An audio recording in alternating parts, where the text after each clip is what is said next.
Olá pessoal, como estão todos? Bom, essa semana eu resolvi gravar, a nossa aula, porque não vou poder estar com vocês na sexta-feira. Vou estar participando de um evento, enfim.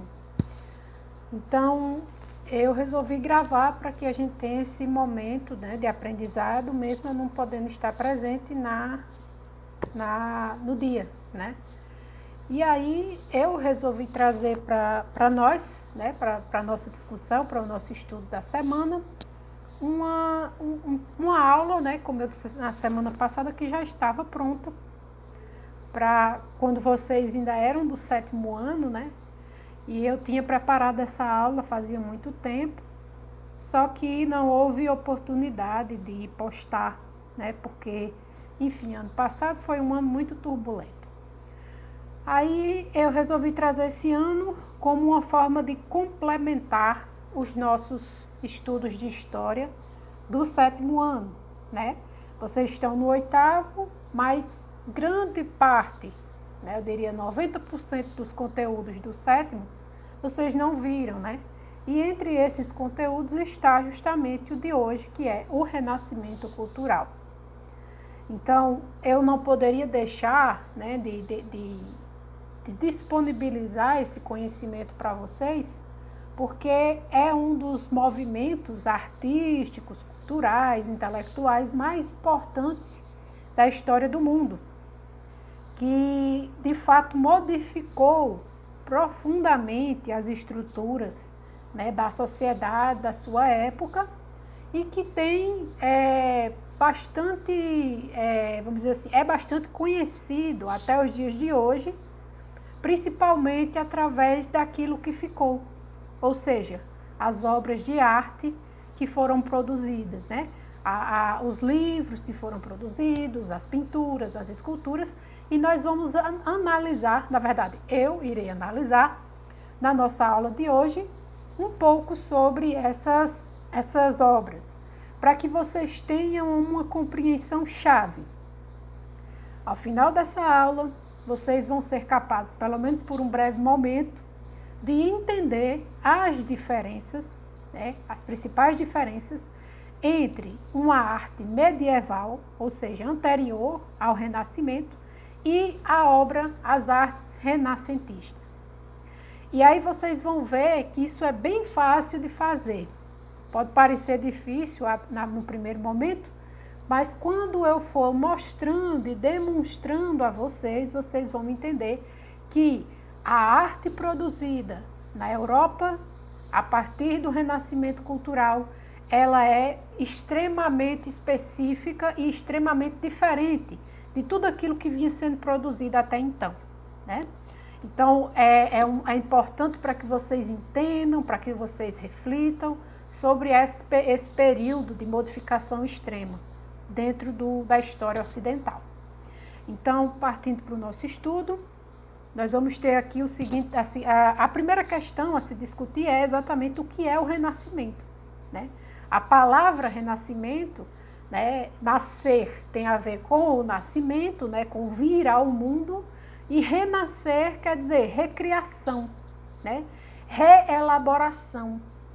E isso tem a ver, com esse movimento cultural que durou, que surgiu durante o século XIV e durou até o século XVI em praticamente grande parte da Europa.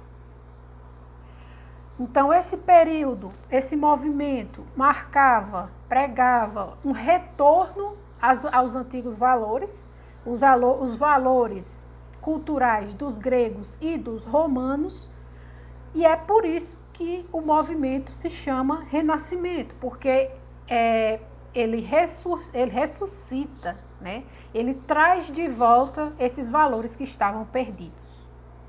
O Renascimento também vai colocar a visão de mundo medieval, que foi durante muitos séculos, constituída na Europa, e ele vai se colocar contra essa visão medieval. Então, o Renascimento ele se coloca como um movimento que vem para resgatar um passado glorioso, que é o passado grego-romano, e criticar o passado, né, ali que está próximo a ele, que é o passado medieval.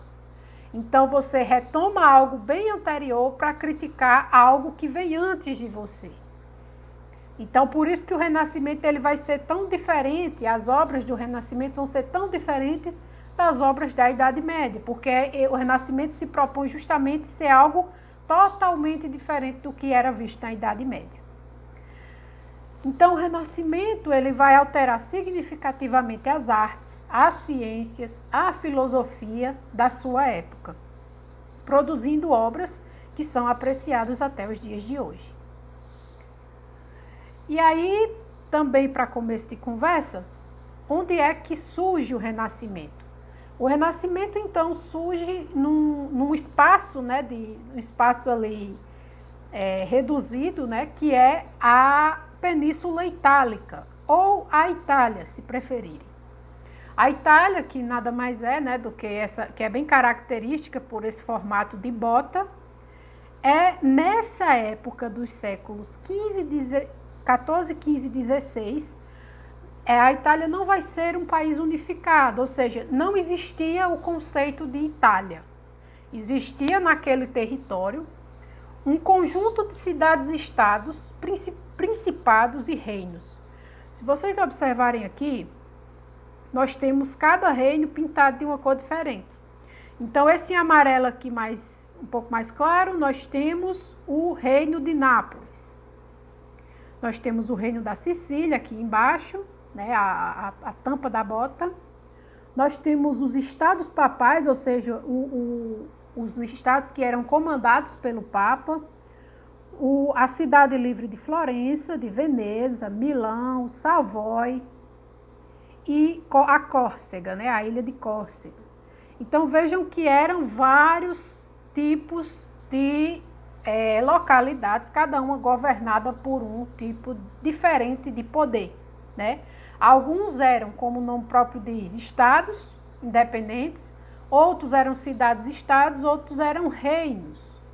E existia o poder do Papa, ou seja, no lugar onde hoje é Roma, reinava o Papa. Então o Papa ele era a um só tempo uma figura de poder da religião católica e um comandante, um líder político da região de Roma.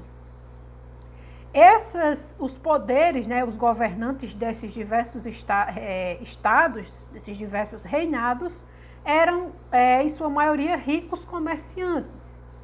E esses ricos comerciantes fizeram fortuna, inclusive, com o processo das grandes navegações. Existiam, então, também cidades independentes, como Florença. E o poder financeiro dos papas também era imenso nessa época.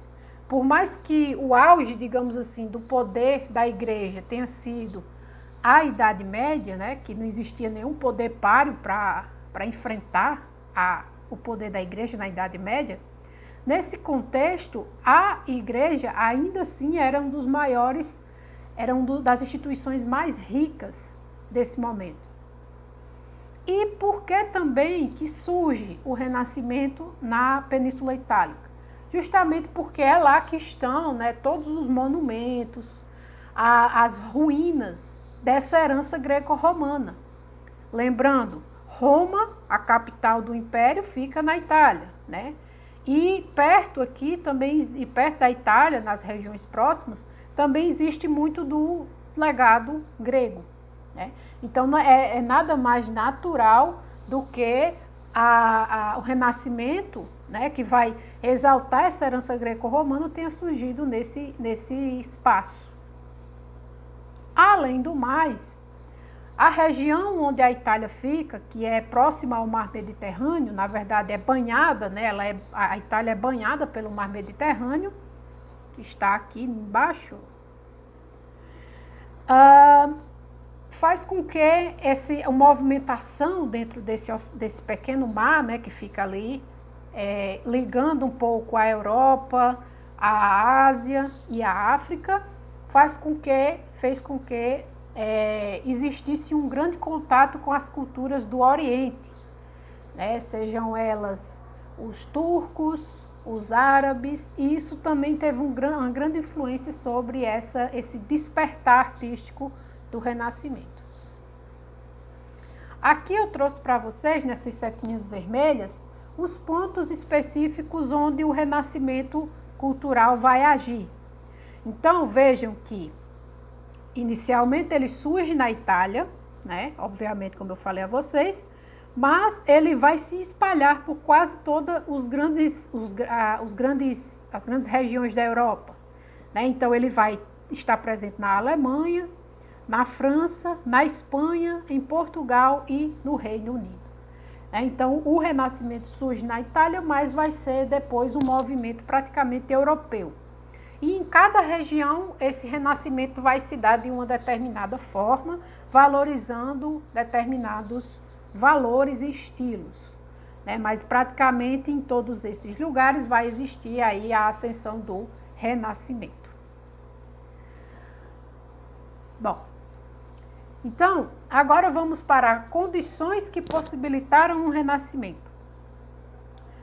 Em primeiro lugar, obviamente, as grandes navegações, né? Porque são essas grandes navegações que vão permitir esse contato com novas culturas.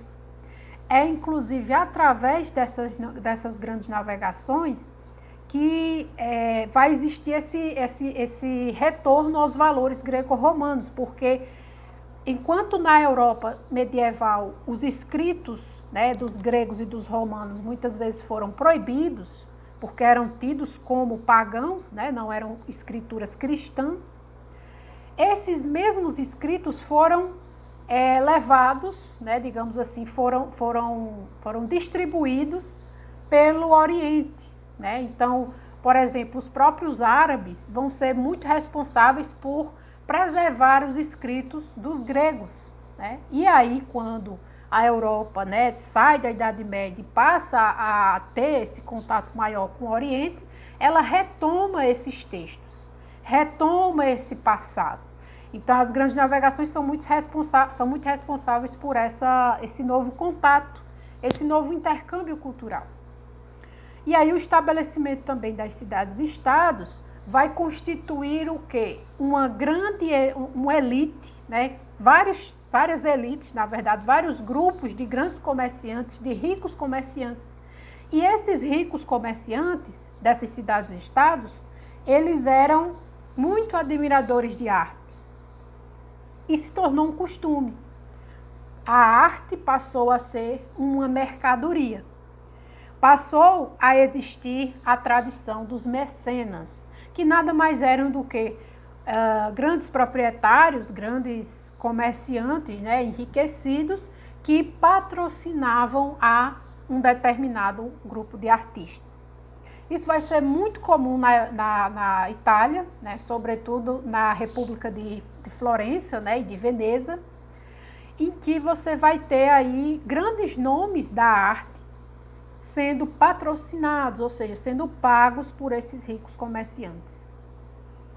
Além disso, temos a questão do poder centralizado das monarquias, que nada mais significa exatamente essa questão num nível ainda maior. Os reinos fora da Itália, por exemplo, na Inglaterra, na França, na própria Alemanha, vão ter essa centralização do poder na monarquia. E o que é que os monarcas também vão fazer? Assim como os grandes comerciantes da Itália, assim como os grandes líderes das cidades-estados, os grandes reis, os poderosos reis da Europa, também vão ser patrocinadores da arte, né? E aí eles vão encomendar, né, essas pinturas, esculturas, porque isso torna-se já uma tradição, torna-se uma moda até, né? Você ter uma obra de arte que é produzida especialmente para você. E aí outra coisa que vai incentivar e disseminar ainda mais as ideias do renascimento cultural é a invenção da imprensa por Gutenberg, que vai possibilitar uma disseminação, ou seja, um espalhamento, né? um espalhamento dessas informações. Né? Então, por exemplo, os textos clássicos da Grécia Antiga vão ser publicados e vão ser espalhados por toda a Europa. E isso produziu um grande impacto sobre a visão de uma parte dos europeus sobre esse passado que estava ali há mais de 1000 anos, né? Há 1000 anos adormecido, esse passado da Grécia e de Roma. Então, esses são os principais fatores, ou seja, as possibilidades, as condições que possibilitaram o Renascimento. Agora vamos fazer um breve comparativo entre os valores da Idade Média e os valores do Renascimento. A primeira questão que surge da diferença de valores desses dois momentos é a questão da religião, da centralidade da fé. Então, na Idade Média, Deus era o centro de tudo, do universo. Então, tudo convergia para Deus, né, para a religião católica. No Renascimento, a humanidade, ela torna-se o centro das preocupações. Não que as pessoas deixem de acreditar em Deus ou que se tornem ateias. Nada disso, longe disso. Mas tem-se uma retomada da preocupação com o humano. Né? Então, as pessoas passam a valorizar mais a humanidade. Né? Deus, ele continua como uma forte presença da vida dos homens, mas a humanidade, ela torna-se também um elemento de preocupação. Na Idade Média não existia a questão da individualidade. O ser humano era apenas uma das muitas criaturas, né, que foram, né, dos muitos seres que foram criados por Deus. Né? Apesar de ser sua imagem e semelhança, o ser humano ele não deveria se sentir indivíduo, se sentir individual. Ele tinha que se sentir parte de uma criação, a criação divina. As formas de arte deveriam expressar apenas e estritamente a vontade de Deus. Então, o artista, ele não tinha que produzir nada original, nada que fosse seu, que fosse uma expressão dos seus pensamentos. Ele devia simplesmente produzir uma arte para expressar a vontade de Deus. E o mundo natural não poderia ser entendido, apenas aceito como uma forma de manifestação da vontade de Deus. Com o Renascimento, a questão, por exemplo, da individualidade passa a ser pensada. Né? Então, cada ser humano é único e capaz de direcionar a sua vida. Na arte, esse pensamento vai levar a uma exaltação de uma expressão dos talentos humanos e serve para expressar a beleza e a fé. Né? Então, dentro do pensamento do Renascimento, você vai ter finalmente a consideração de que os seres humanos não são todos iguais. Né? Existem pessoas com talentos específicos, talentos para a construção da beleza e da arte. Né? E, no final, a questão do mundo natural, ele vai ser estudado. Ele vai ser compreendido através de leis e formas que podem ser descobertas com um estudo detalhado. Então, aí vem a origem, na verdade, o ressurgimento das ciências. Né? Então, vejam que existe uma diferença enorme entre o pensamento medieval e o pensamento do Renascimento. Para dar um exemplo bem significativo a vocês, a gente tem um modelo, né, do universo, que era conhecido da Idade Média, era o modelo geocêntrico, né, a ideia da Terra no centro do universo, né, e ao redor dela estariam girando os planetas, as estrelas, o Sol, inclusive. Esse modelo faz parte de uma percepção, né, que é bem antiga, né, é medieval. E com o Renascimento são descobertas as indicações, né, por alguns cientistas, do modelo heliocêntrico, né, em que o Sol está no centro não do universo, mas de um sistema, né, planetário, né? E aí você tem orbitando o Sol, o planeta Terra, assim como outros tantos outros planetas. Então, essa modificação do sistema de pensamento, de como era feito o universo, também tem a ver com o renascimento, com o retorno a uma mentalidade da antiguidade clássica, que já previa, que já falava, né, já dava indicações desse modelo heliocêntrico, mas que com a Idade Média, o que vigorou por muitos séculos foi o modelo geocêntrico. Então, a questão agora que nós entramos é sobre o renascimento cultural nas artes. Então, nós temos como o primeiro ponto a ser pensado a pintura renascentista, que é a forma de arte do Renascimento mais conhecida. A pintura, no Renascimento, ela vai ter algumas características próprias. Então, vão existir, por exemplo, novas técnicas, como a perspectiva, que dava um ar de mais realismo aos quadros. Existem ainda os estudos sobre anatomia, que permitiram uma melhor representação do corpo humano. Inseriram temas da mitologia pagã grega e romana e também trouxeram temas religiosos.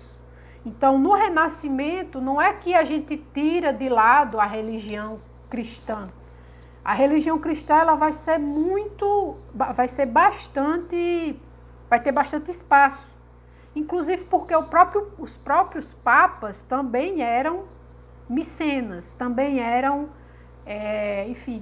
também compravam obras desses artistas. Então vamos observar aqui nos exemplos como é que essas características funcionavam. Antes disso, eu vou colocar aqui a nossa comparação, um exemplo de pintura medieval. Então, vamos observar alguns pontos importantes. À primeira vista, você já observa o quê? O tamanho desproporcional das figuras, né? Então, na pintura medieval, as figuras da Sagrada Família, como Deus, o Cristo e a Virgem Maria, sempre eram representadas como de um tamanho muito maior, enquanto os anjos, santos e seres humanos eram representados como menores. Isso para mostrar, né, que essas figuras santas, sacras, eram de fato superiores a outras formas de existência. Vamos observar também aqui que não existe uma necessidade de realismo. A forma do rosto, das mãos, não tem preocupação em representar a realidade dos corpos humanos. Por quê? Até porque, durante a Idade Média, se representar Jesus como um ser humano, como um ser feito de carne, de ossos, era praticamente uma heresia, era praticamente enfim, era pecado para o artista. Então, representar Jesus, os anjos, essas figuras sagradas, você não, além de não ter a necessidade de representar fielmente a forma, do corpo, era até proibido fazer isso, porque senão você estava igualando Jesus a um ser humano, um ser humano que é falho, enquanto Jesus é sagrado. Então, aqui está um exemplo, de tudo o que era a pintura medieval. E agora a gente vem para as pinturas do Renascimento. A gente já observa logo de cara o tanto de detalhes, que existem. Enquanto nessa figura aqui você tem um fundo, que nem tem nada no fundo da imagem e tal, umas figuras normais, sólidas, poucos detalhes. Aqui você tem já uma modificação gigantesca na forma, de trabalhar a imagem. Aqui você tem a pintura mais famosa do Renascimento, que é a Gioconda, ou Mona Lisa, do Leonardo da Vinci. A começar pelo fundo da imagem.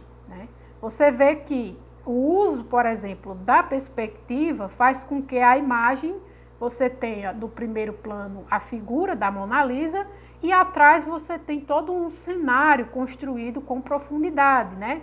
Você vê montanhas ali ao longe. De forma que a constituição do quadro ela é muito mais complexa. A questão de se pintar a Mona Lisa também faz com que se diferencie, né? Porque na Idade Média, por mais rica que a pessoa fosse, era muito mais difícil conseguir isso, né? Ter seu retrato pintado, porque se acreditava que apenas as imagens das escrituras, da Bíblia, eram que mereciam ser pintadas, né? Até como uma forma de ensinar aqueles que não sabiam ler a interpretar as passagens bíblicas. Com o renascimento e o enriquecimento de grupos da elite, você vai ter o surgimento de todo um contexto de pinturas que retratavam nobres. E aqui é o exemplo mais clássico de La Gioconda, né, que se diz que era a esposa de um comerciante, né, de um grande comerciante, de um grande dono, né, enfim. Aqui do lado, nós temos já uma figura santa, né, figuras sagradas. E aí nós temos a Virgem e o menino Jesus e alguns anjos aqui. Então, o que vocês observam, né? Existe também a preocupação em constituir uma cena de plano de fundo, né, com toda uma profundidade, detalhes, e a figura central aqui dos santos. Ao contrário do que nós vimos na pintura do medievo, aqui sim existe uma preocupação em retratar com fidelidade, mesmo sendo figuras sagradas, as formas, né, de um corpo humano, né? Então, por mais que seja Maria, por mais que seja a Virgem Maria, Nossa Senhora, ela é representada como uma jovem mulher, né? Então, não existe mais aquela restrição, aquela proibição de pintar as figuras sagradas como seres humanos normais, né? Por mais que se tenha aí todo o peso de serem figuras sagradas. E aqui com o Botticelli, nós temos uma pintura, né, gigantesca, em que você vai ter diversas imagens que fazem referência aos deuses pagãos, aos deuses gregos, né, e alguns do paganismo não grego. Nós temos, por exemplo, essa figura, né, que representa a primavera, o outono e o inverno, né? Então, seria uma representação das estações, e essas aqui seriam as três graças, né? Figuras mitológicas no geral. Então, vejam que não existe tanto agora a preocupação de representar apenas imagens das escrituras. Aqui, ainda continuando com Botticelli, nós temos uma cena da mitologia grega, que é o nascimento de Vênus. Aqui nós temos a deusa nascendo, né, de uma concha no mar, sendo auxiliada, e aí você tem toda a preocupação na representação de um corpo feminino, né, e com todos os seus detalhes. Com Rafael Zâncio, nós temos a representação máxima da perspectiva para a constituição da sua escola de Paris, ou escola de Atenas. Aqui você tem aqui são todos os grandes filósofos da Grécia, né, todos representados aqui. E aí você observa a construção da imagem, ela representa muito bem né, ela é um retrato fiel de um espaço amplo, né? Então, existe todo esse sentido da profundidade, né, que o autor imprime aqui. Parece até que a gente está observando uma cena, né, parece que a gente está olhando por uma janela para essa cena aqui na realidade. Agora vamos para as esculturas.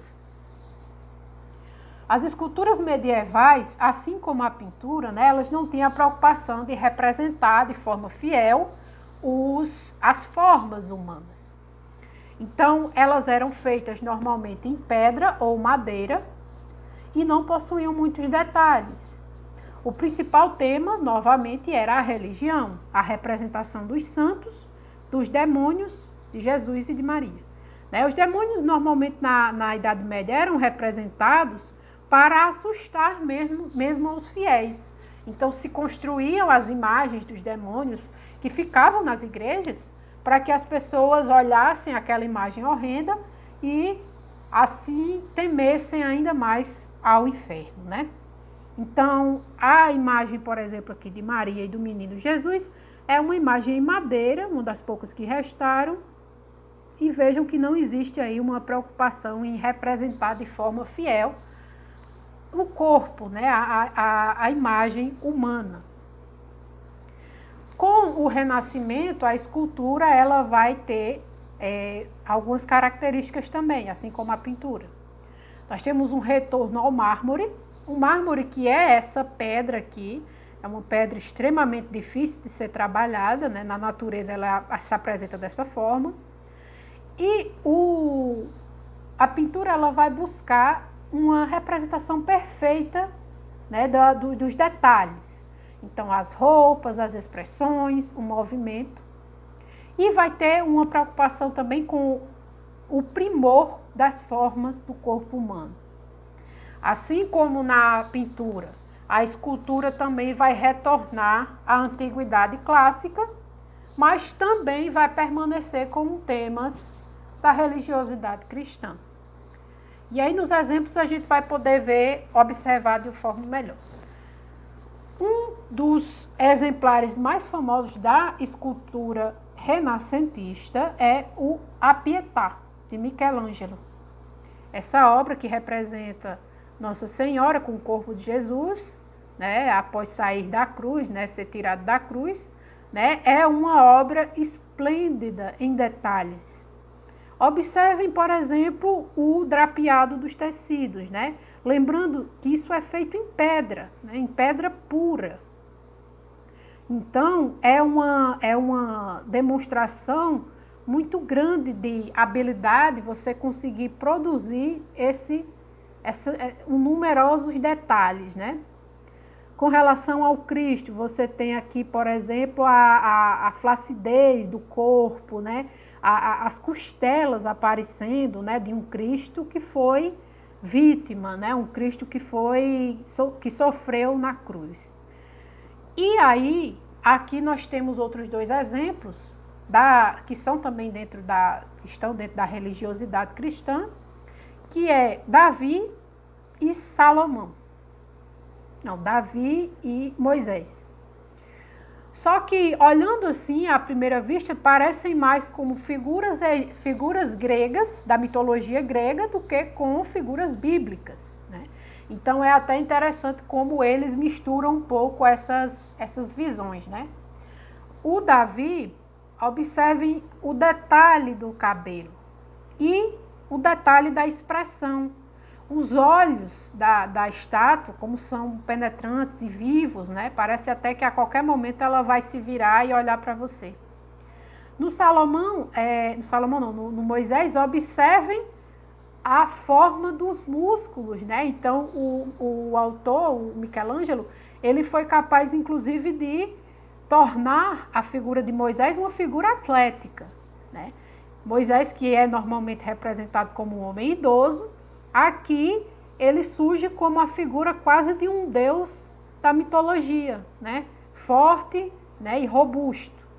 Então, observem isso, que apesar de representarem figuras da cristandade, das religiões, né, monoteístas, as obras muitas vezes se confundem um pouco com essa estética, essas imagens da mitologia greco-romana. Por fim, nós temos a literatura e a filosofia. A principal questão, a principal característica da filosofia nesse contexto e da literatura vai ser criticar, como se não seria diferente, a Igreja Católica. Então, vai existir uma discussão muito fervorosa em torno da moral, né? A questão de que a igreja ela era corrupta, né? De que existia muita corrupção dentro da igreja, e dos valores morais, né? Os verdadeiros valores morais. Vai existir também relatos de viagens, né? Grandes relatos de viagens fantásticas, uma grande discussão em torno da política e do papel dos governantes, e um retorno, como sempre, aos textos da Antiguidade Clássica. Aí eu trouxe 2 exemplos para vocês entrarem em contato com o texto. O primeiro deles é Nicolau Maquiavel, que foi um dos grandes responsáveis, né, por essa virada da filosofia no Renascimento. Ele, que foi um diplomata da corte de Florença. E o que é que ele nos diz no seu livro célebre, O Príncipe? Ele vai dizer: os homens trocam com boa vontade de senhor, acreditando melhorar. Essa crença faz com que tomem armas contra o senhor atual. Na verdade, enganam-se. A própria experiência lhes mostra a piora. O que é que Maquiavel está querendo dizer com isso, né? Que as pessoas são muito facilmente enganadas por promessas de novos senhores, ou seja, isso até hoje existe, né? Na própria democracia existe muito essa crença, as pessoas acreditarem muito facilmente nas promessas de um candidato, de uma figura que às vezes surge assim do nada, e as pessoas já põem ali a sua fé cegamente naquela figura, né? E aí muitas vezes se arrependem. Outra coisa que ele vai dizer: o estadista sábio e prudente busca na história uma situação semelhante e exemplar, da qual saber extrair o conhecimento dos meios para a ação e para a previsão dos efeitos. Para ser eficaz, a iniciativa política deve ajustar-se às circunstâncias. O que ele está falando aqui é que justamente para os homens de poder, ou seja, para os governantes, é muito mais prudente que se conheçam, que se entendam a história, porque para o Maquiavel o que existe é uma repetição cíclica, né, das questões e dos problemas. Então, o que ele vai dizer, de forma resumida, é que um governante sábio vai sim se preocupar em conhecer da história, né, a história do seu país, a história daquele povo que ele agora governa, né, porque a tendência é que os problemas vão se repetindo. Então, Maquiavel totalmente atual. O Giovanni Boccaccio, né, que vai escrever algumas das obras mais famosas do Ocidente, né, como o Decameron, escreve nessa obra uma descrição interessante para os nossos dias. Ele diz o seguinte: digo, pois, que os anos da frutífera encarnação do Filho de Deus jamais haviam chegado ao número de 1348, quando na insigne cidade de Florença, a mais bela de todas da Itália, ocorreu uma peste mortífera, que, fosse ela fruto da ação dos corpos celestes, fosse ela enviada aos mortais pela justa ira de Deus, para a correção de nossas obras iníquas, começara há alguns anos antes, no lado oriental, ceifando a vida de incontável número de pessoas. Sem se deter, continuou a avançar de um lugar a outro, até se estender desgraçadamente em direção ao ocidente. Se vocês entenderam bem o que ele quis dizer aqui, poderia parecer um relato dos dias atuais, apesar de ter sido escrito no século XIV. Porque, obviamente, ele está falando da peste negra, né, que assolou a Europa no século XIV e XV, mas a descrição que ele dá é muito parecida com a situação do coronavírus, né? É uma doença que surge no lado oriental e vai se espalhando, né, por todo o ocidente, né, e que vitima muitas pessoas. Então é interessante como na história as coisas tendem a ter, assim, enfim, situações muito parecidas, né? Parece quase que ele estaria talvez prevendo, mas na verdade A questão é que pandemias, epidemias aconteceram ao longo de toda a história. Então é isso, pessoal, que eu tinha para vocês hoje. Nossa aula de hoje foi essa. Vou só dar umas indicações aqui a vocês sobre a nossa frequência da aula de hoje. Se eu esqueci de falar no início, que vai estar presente, ela vai estar tanto, o link da frequência vai estar tanto na descrição desse vídeo, quanto num comentário fixado na aba de comentários. Se vocês tiverem qualquer dúvida, qualquer questão para colocar, coloquem também nos comentários que eu respondo assim que puder, né? Então é isso, até a próxima semana, e nossa atividade vai estar disponível no grupo da turma do WhatsApp às 5 da tarde, né? No horário das 5 da tarde eu deposito lá, e aí vocês podem preencher. Então, obrigado a todos e até a próxima semana.